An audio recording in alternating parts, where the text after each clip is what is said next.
A very good morning my dear students. अपने last class में हम सभी ने यहाँ तक पढ़ा था। आज हम यहाँ से आरंभ करेंगे।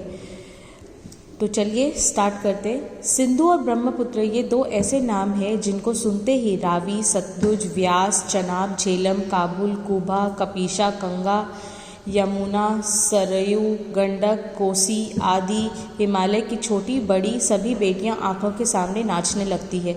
वास्तव में सिंधु और ब्रह्मपुत्र स्वयं कुछ नहीं है। दयालु हिमालय के पिघले हुए दिल की एक एक बूंद न जाने कब से इकट्ठा होकर इन दो महानदों के रूप में समुद्र की ओर प्रवाहित हो रही है।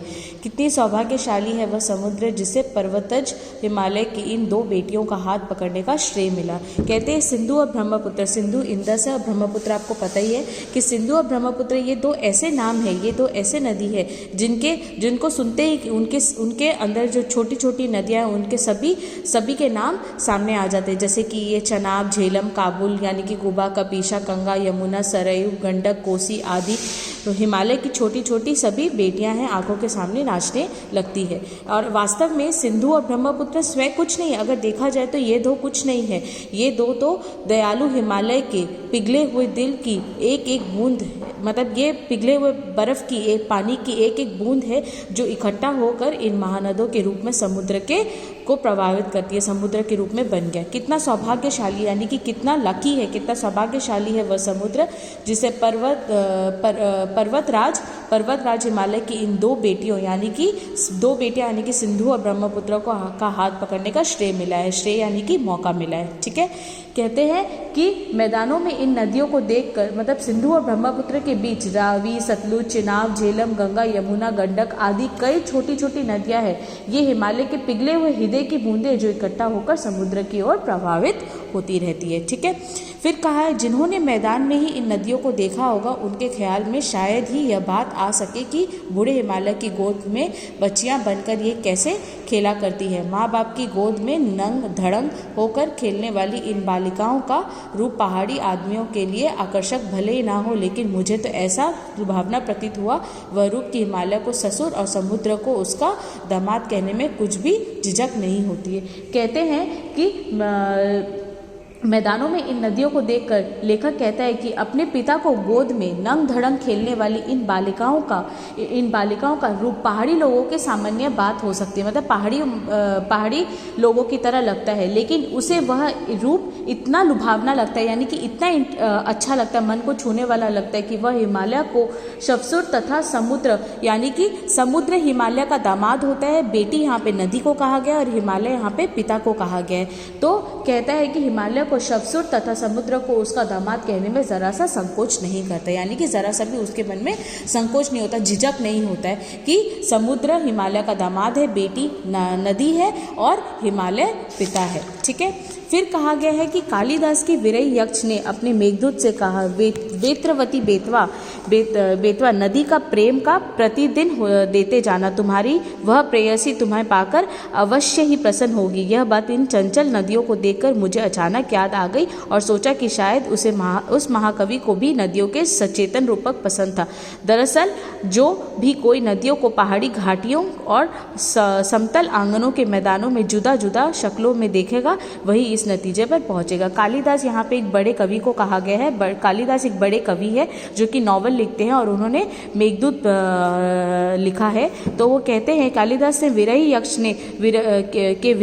ने अपने मेघदूत से कहा कि वेत्रवती नदी का प्रेम का प्रति यानी बादल की बूंदें और नदियों का प्रेम, यहाँ पे बादल की बूंदें और नदियों का प्रेम दिखाया गया कि बादल की बूंदें जब नदियों में पड़ेंगी तो वह बहुत ही खुश हो जाएगी। ठीक है, यह बात इनके चंचल नदियों को देखकर मुझे अचानक याद आ गई कि सोचा कि शायद उस महाकवि को भी नदियों का सचेतन रूप पसंद होगा, यानी कि शायद उसे देख के उसे भी अच्छा लगेगा। यानी कि मैदानों में इन नदियों को देखकर लेखक कहता है कि अपने पिता की गोद में नंग मतलब कालिदास ने अपने मेघदूत में वेत्रवती बेतवा नदी को प्रेयसी के रूप में चित्रित किया है। लेखक कहता है कि पहाड़ों तथा मैदानों में नदियों के अलग अलग रूप देखकर कोई भी इस नतीजे पे पहुंच जाएगा। ठीक है, फिर काका कालेकर ने नदियों को लोक माता कहा है, किंतु माता बनने से पहले यदि हम इन्हें बेटियों के रूप में देख ले तो क्या हर्ज है। बोल रहे हैं कि काका कालेकर ने नदियों को लोक माता कहा है। काका कालेकर ने क्या कहा है? नदियों को लोक माता कहा। काका कालेकर एक इंसान है जो कि नदियों को एक माता कहा है, कि बोलता है कि किंतु माता बनने से पहले ये तो किसी की ना किसी की बेटी होगी, तो क्यों ना इन्हें पहले एक बेटी के रूप में देख लिया जाए। और थोड़ा आगे चलिए तो इन्हीं में अगर हम प्रेयसी का भावना यानी कि लवर की भावना करें तो कैसा रहेगा। ममता का एक और भी धागा है जिसे हम इनके साथ जोड़ सकते हैं, जो कि है बहन। बहन का स्थान कितने कवियों ने इन नदियों को दिया है। बोल रहा है बहन का स्थान कितने कवियों ने इन नदियों को दिया है। एक दिन मेरी भी ऐसी भावना हुई थी, एक दिन मेरा भी ऐसा भावना हुआ था। थो लिट तिब्बत की बात है, मतलब एक तिब्बत की बात है, मतलब तबीयत खराब था, मन उचट गया था, तिब्बत हो गया था मतलब उचट गया था, तबीयत ढीली थी, सतलज के किनारे जाकर बैठ गया। तो वह सतलज नदी के किनारे में जाकर बैठ गया और दोपहर का समय था, वह पैर लटकाकर सतलज की नदी में बैठ गया। थोड़ी देर में उन्हें प्रगति जल ने असर डाला। कह रहा है कि काका कालेकर ने नदियों को लोक माता कहा है, परंतु लेखक इन नदियों को माता, बेटी तथा प्रेयसी के रूप में भी दे देता है। इतना ही नहीं, ममता का एक और धागा वह इन नदियों का साथ जोड़ रहा है, वह इन्हें बहन भी बना लेती है, क्योंकि थो लड्डू तिब्बत में परेशानी के क्षणों में जब वह सतलुज के किनारे जाकर बैठा तो शीघ्र ही उसके मन तनोताजा हो गया। मतलब जब वो सतलज की नदी में जाकर बैठा तो उसका मन एकदम तनोताजा हो गया, यानी कि बहुत ताज़ा हो गया, फ्रेश हो गया। ठीक वैसे ही जैसे कोई बहन अपने भाई की मुश्किल चुटकी बजाकर सुलझा देती है, वही बैठा बैठा लेखक अपनी सतलुज बहन पर एक कविता लिख देता है। और कविता क्या था? तन और मन जब उसका ताज़ा हो जाता है तो वह गुनगुनाने लगता है। जय हो सतलज बहन तुम्हारी, लीला अचरज बहन तुम्हारी, हुआ मुदित मन हटा तुम्हारी, जाऊँ मैं तुम बलिहारी। बोले जय हो सतलज बहन तुम्हारी, बोले सतलज बहन तुम्हारी जय हो, लीला अचरज तुम्हारी, तुम्हारी लीला तो सबसे अलग है, हुई मुदित मन हटा तुम्हारी, मतलब मन शांत हुआ और मन हटा तुम्हारी, जाऊँ मैं तुम पर बलिहारी, मतलब तुम पर मैं वारी वारी जाऊँ। तुम बेटी यह बाप हिमालय, तुम तो बेटी हो, हिमालय बाप है, चिंतित पर चुपचाप हिमालय। बोला हिमालय एकदम चुपचाप है, चिंतित है, प्रकृति नटी के चित्रित तट पर, प्रकृति नटी के चित्रित पट पर अनुपम अद्भुत छाप हिमालय, जय हो सतलज बहन तुम्हारी। तो बच्चों इस तरह हमारा ये पाठ खत्म हो गया और इस पाठ को लिखने वाले लेखक का नाम है नागार्जुन।